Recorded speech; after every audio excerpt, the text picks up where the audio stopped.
Padre, del Hijo y del Espíritu Santo. Amén. Queridos hermanos, en este Jueves Santo, celebrando solo aquí con los padres, es la primera vez que tenemos un Jueves Santo sin fieles, sin lo acostumbrado. Dios quiere decirnos algo. Quisiera decirles tres cosas en esta pequeña charlita. Primero, nuestro Señor lavó los pies de los apóstoles diciendo: os he dejado ejemplo. Me llaman Señor y Maestro, tiene razón, yo lo soy. Y bien, yo os he lavado los pies para que ustedes hagan igual, lavarlos los pies unos a otros. Os he dado ejemplo para que así como yo he hecho con vosotros, así lo hagáis también vosotros. Queridos hermanos, hoy muchos, gracias a Dios, todavía son católicos, bautizados, pero por desgracia no conocen a nuestro Señor, no conocen el Evangelio, no conocen la doctrina católica. Por eso su cabeza y su comportamiento, por consecuencia, muchas veces no es cristiano, y por eso andamos como andamos. Como decía nuestro superior general, don David, durante este tiempo de confinamiento, bien lean el Evangelio de la primera a última página del Nuevo Testamento, especialmente el Catecismo, libros de santos. Les suplicamos, hermanos, que no pasen su tiempo podriendo su mente con películas malas, películas relativistas, aunque no sean inmorales, siempre dejan algo que no es cristiano, o al contrario, debilita nuestra fe cristiana y nos impulsa a la tibieza. Nuestro Señor dice: os he dado ejemplo. El cristiano debe imitar a Cristo, y para imitar a Cristo hace falta conocer la vida de Cristo, la obra de Cristo, pensamiento de Cristo.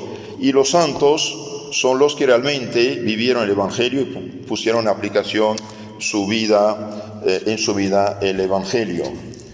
Esto quería decir en primer lugar. Segundo lugar, es la primera vez, dije, que celebramos Jueves Santo sin fieles, sin monumentos, sin las cosas acostumbradas. Y bien, esto tiene causas. ¿Qué está pasando? No sé, yo no sé qué está pasando, pero pasa algo que no es normal, Tenemos que poner nuestra confianza en Dios en primer lugar. En segundo lugar, no tener miedo. ¿Por qué? Porque el miedo no ayuda para nada. Es verdad que somos humanos y frente al peligro uno siente el miedo, pero nuestro Señor dijo: nolite timere, no tengan miedo. Tenemos que poner nuestra confianza en Dios y pedir perdón a Dios por todos nuestros pecados, conocidos y desconocidos.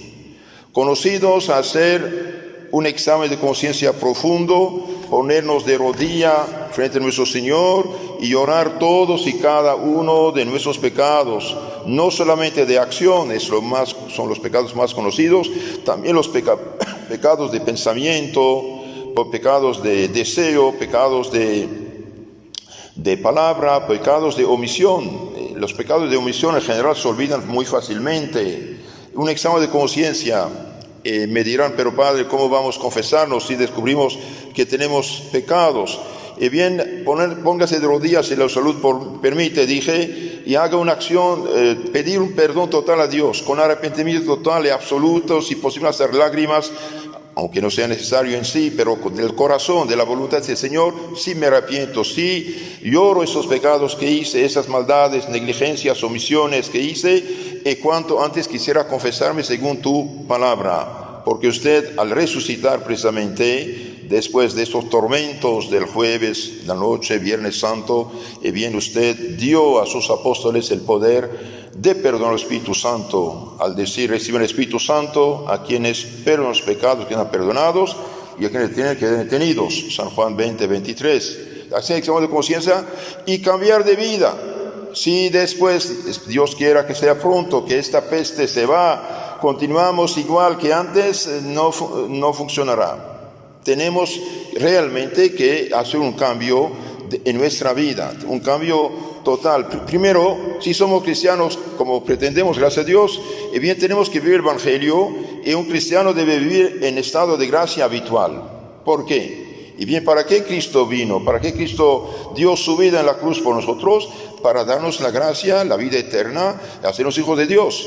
Y un cristiano que vive en pecado mortal, concretamente, renuncia de un cierto modo a Cristo, porque ustedes saben que el pecado mortal, pecado grave, expulsa al Espíritu Santo de un cierto modo, más bien el Espíritu Santo se va porque perdemos la gracia, perdemos la caridad y abrimos la puerta de nuestra alma al demonio. Entonces vivir cristianamente en todo, vivir, hablar, actuar, obrar, negociar, vestir cristianamente, estamos en un mundo paganizado. Nos decimos cristianos y realmente muchas veces actuamos como paganos o medio paganos y por eso no funciona. Ahora esta peste que afecta casi la humanidad es ¿qué es? ¿Para qué es? Bien, es para nuestra corrección, es para nuestra corrección. En efecto, San Pablo en su carta a los Corintios, 11:32 dice, al ser corregidos por el Señor, de esta manera lo hace para que no seamos condenados con el mundo. Las pruebas, las dificultades son para salvación y no son para condenación. Seguramente los que todavía tienen algo de fe cristiana, bien empezaron a rezar, empiezan a hacer una reflexión, pedir misericordia al Señor, rezar su rosario, pedir a nuestro Señor misericordia. Y si esto hacen y se arrepienten de todo corazón, bien se salvarán. De otro modo, estas pobres almas se van ido al infierno muriendo. Y entonces, sí, esta peste tiene el aspecto positivo. De hecho, en la Litanía de los Santos dice, Señor, líbranos de la muerte repentina, líbranos de la peste, hambre y guerra. Y bien, Jeremías profeta anuncia que habrá peste, hambre y guerra si no se convierten. No se han convertido los judíos, y bien, estos azotes vinieron sobre el pueblo de Jerusalén, incluso la ciudad fue conquistada por los enemigos, entregada por Dios mismo a los caldeos de Nabucodonosor en el año 536, y llevaron a este pueblo unos 70 años de cautivo en Babilonia, por los pecados que habían hecho. Y gracias a Dios, este cautiverio los vacunó realmente contra el principal pecado de Israel antiguo, que era la idolatría o tendencia a la idolatría. Hoy diríamos liberalismo, modernismo, relativismo. Los católicos de hoy viven más o menos como los judíos antiguos, mirando siempre hacia los no cristianos y tratar de imitarlos en todo. Y esto no es correcto. Si somos cristianos, seámoslos de veras. Entonces San Pablo dice, Dios nos corrige para que no seamos condenados con el mundo.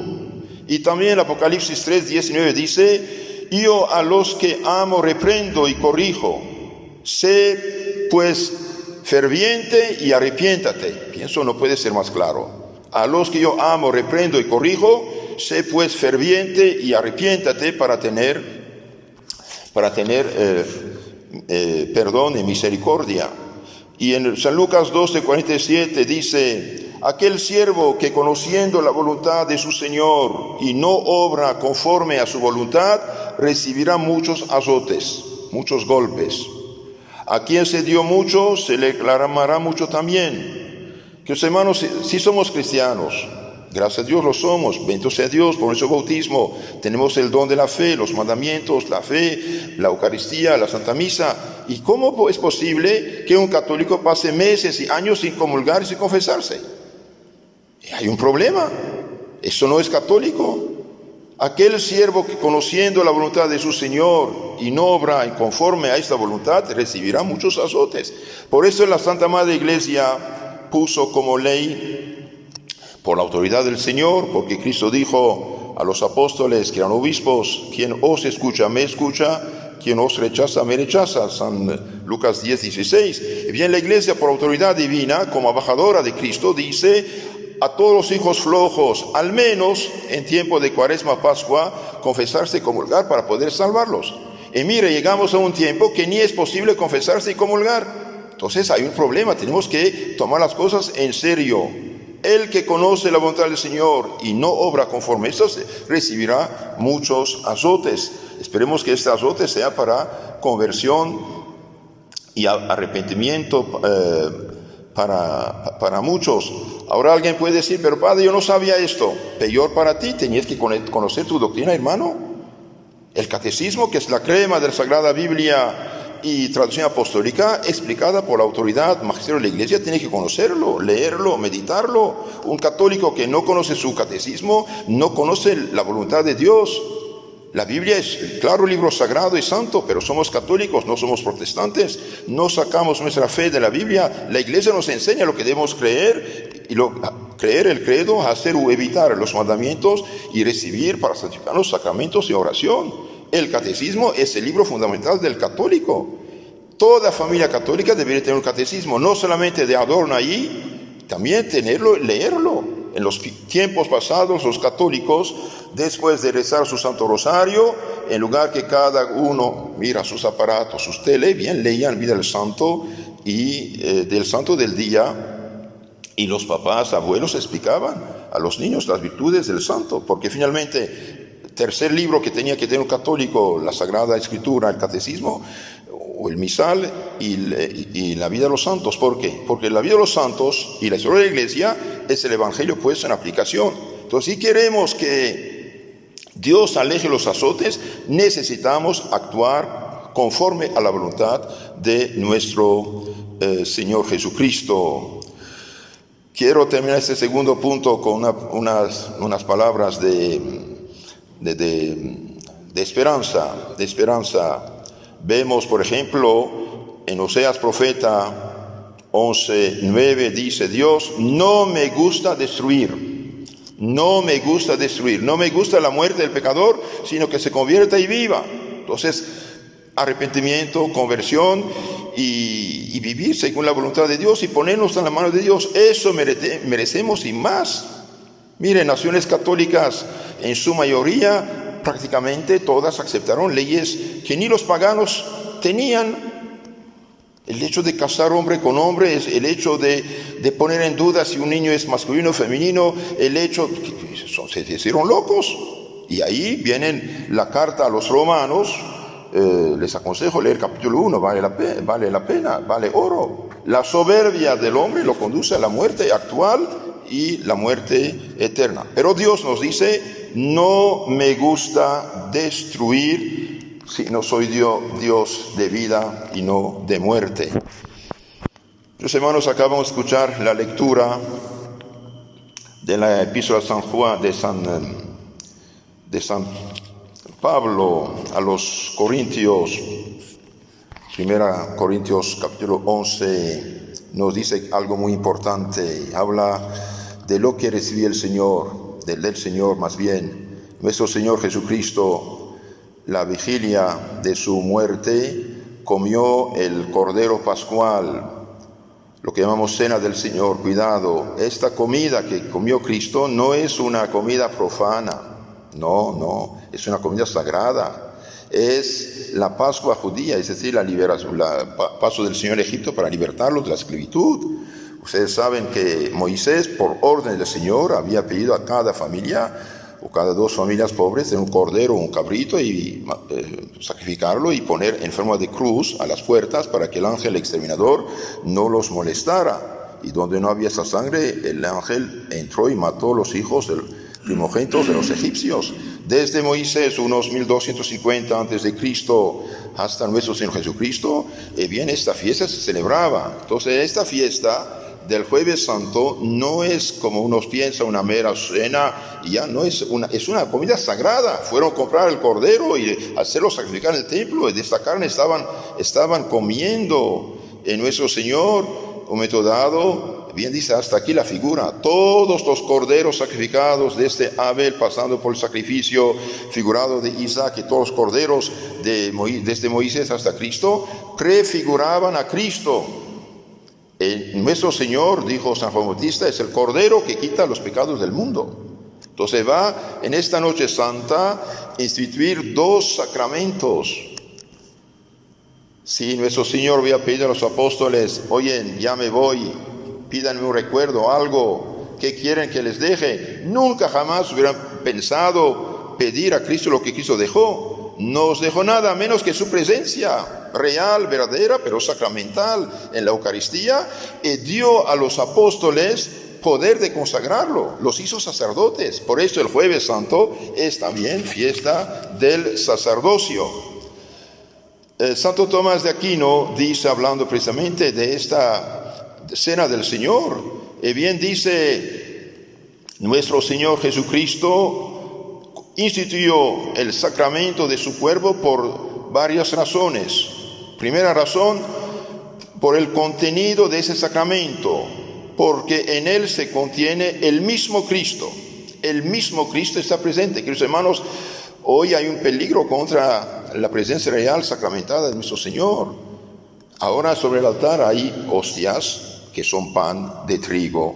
Pero en medio de la consagración, nuestro Señor Jesucristo mismo, mediante el sacerdote, los consagra, cambia el pan y el vino en su cuerpo, sangre, alma y divinidad. Del pan queda solamente las apariencias, los accidentes. Es nuestro Señor, por eso tenemos, cuando tendrán la dicha de comulgar otra vez, bien, tengan mucho cuidado.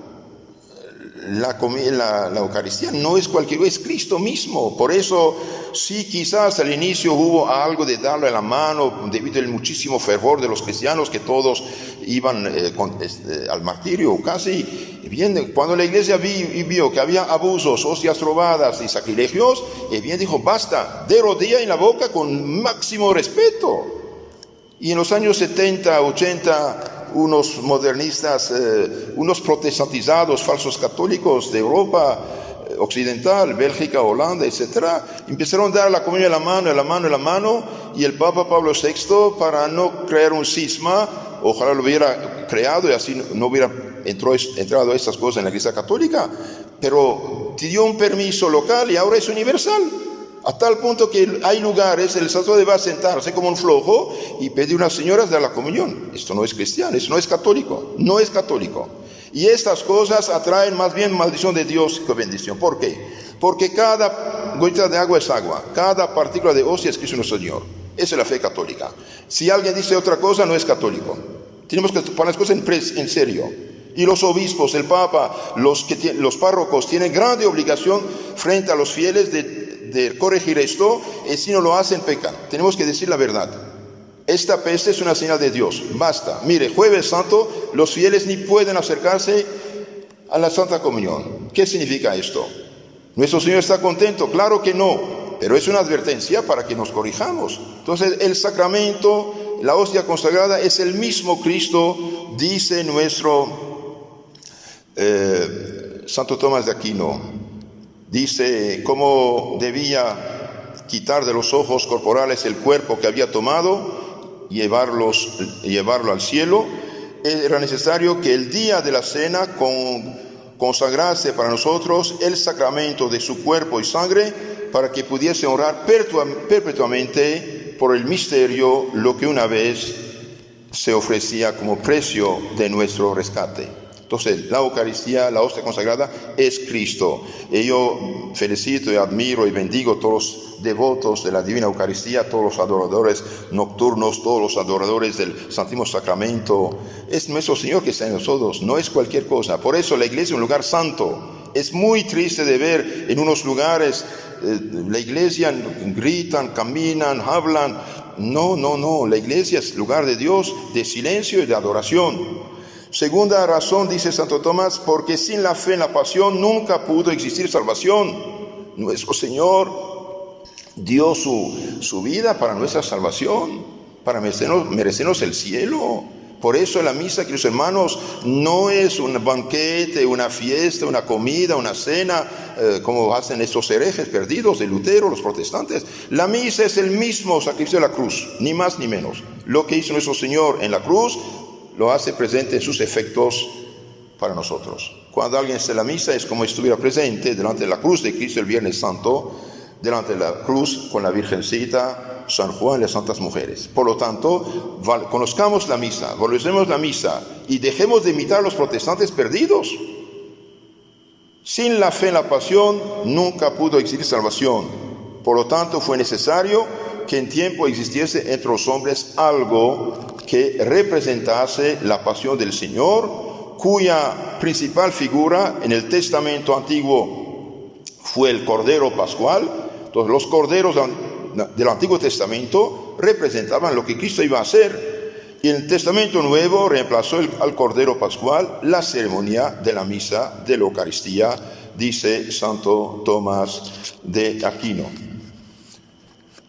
Queridos hermanos, ya alargué como de costumbre. Ahora quiero decir unas palabras más acerca de los frutos de la comunión, porque nuestro Señor dio la primera comunión a sus apóstoles. San Antonio María Claret, en su maravilloso libro llamado Camino recto y seguro para llegar al cielo, dice: el que comulga dignamente recibe un aumento de gracia, de santidad, crece la santidad.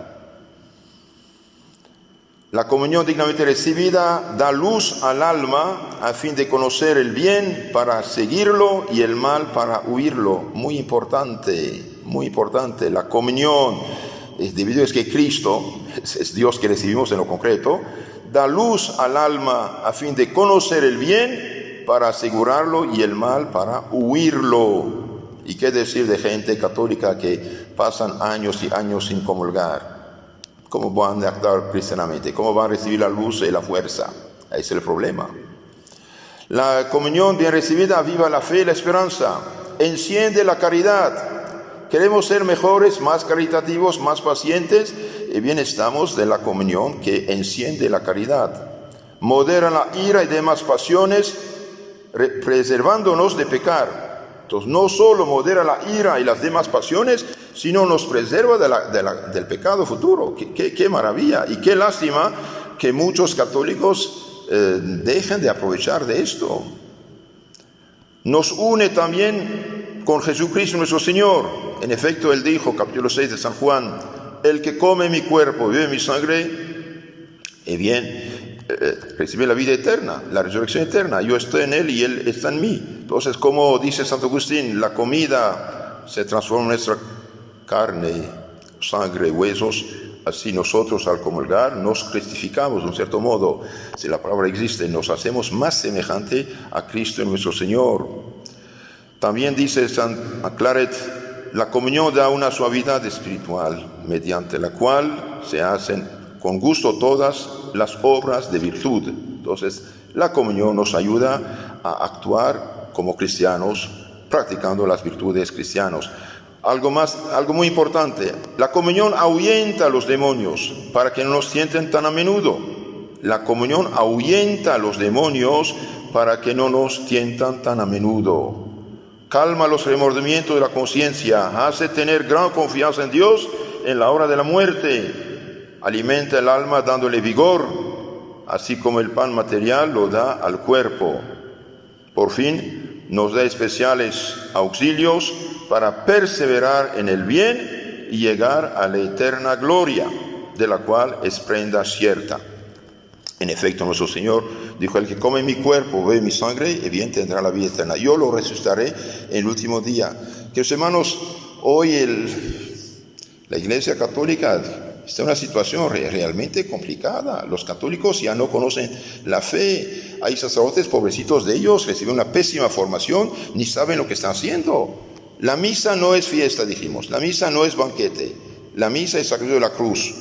La hostia que reciben no es un pan de amistad u otra cosa, es Cristo mismo. Por lo tanto, máximo respeto y recibirlo en estado de gracia. Acabamos de escuchar la lectura: el que come y bebe el cuerpo del Señor indignamente, come y bebe su propia condenación. Y por esta razón, entre ustedes hay muchos débiles, otros muertos, enfermedades, etc.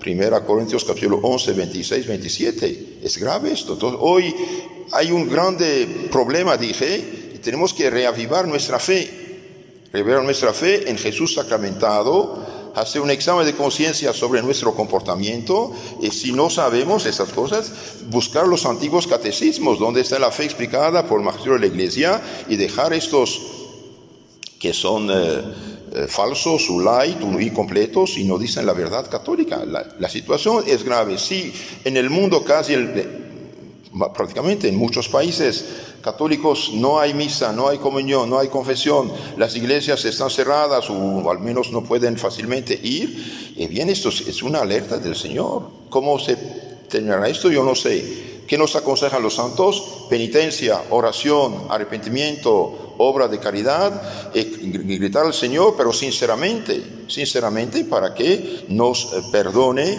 y cuanto antes ponga fin a esta peste. En esta misa también vamos a rezar por todos los contagiados, donde quiera que estén, por sus familiares, por los doctores, las enfermeras y todas las personas que están en peligro. Y queridos hermanos, también aguantar estas dificultades. Estar encerrado en su casa, no poder trabajar, quizás sufrir de los problemas económicos del pan cada día, no es fácil. Ofrezcamos todos estos problemones más bien al Señor en forma de penitencia, de arrepentimiento, para que el Señor nos haga misericordia. No olvidemos, hay una contagión mucho más grave que la peste de coronavirus, es el pecado mortal. Y hoy el pecado mortal, mediante el liberalismo, relativismo, la situación actual, es como legalizado, o tolerado, o aceptado. Tenemos que corregir, vivir cristianamente, dije, y tomar las cosas en serio. Y si esto hacemos, sí, nuestro Señor nos hará misericordia. Entonces, en esta misa vamos a pedir por todos ustedes, por todos los hermanos sacerdotes aquí presentes y los del mundo entero, que Dios tenga piedad de nosotros. Ave María Purísima, sin pecado concebida. En nombre del Padre, del Hijo, del Espíritu Santo. Amén.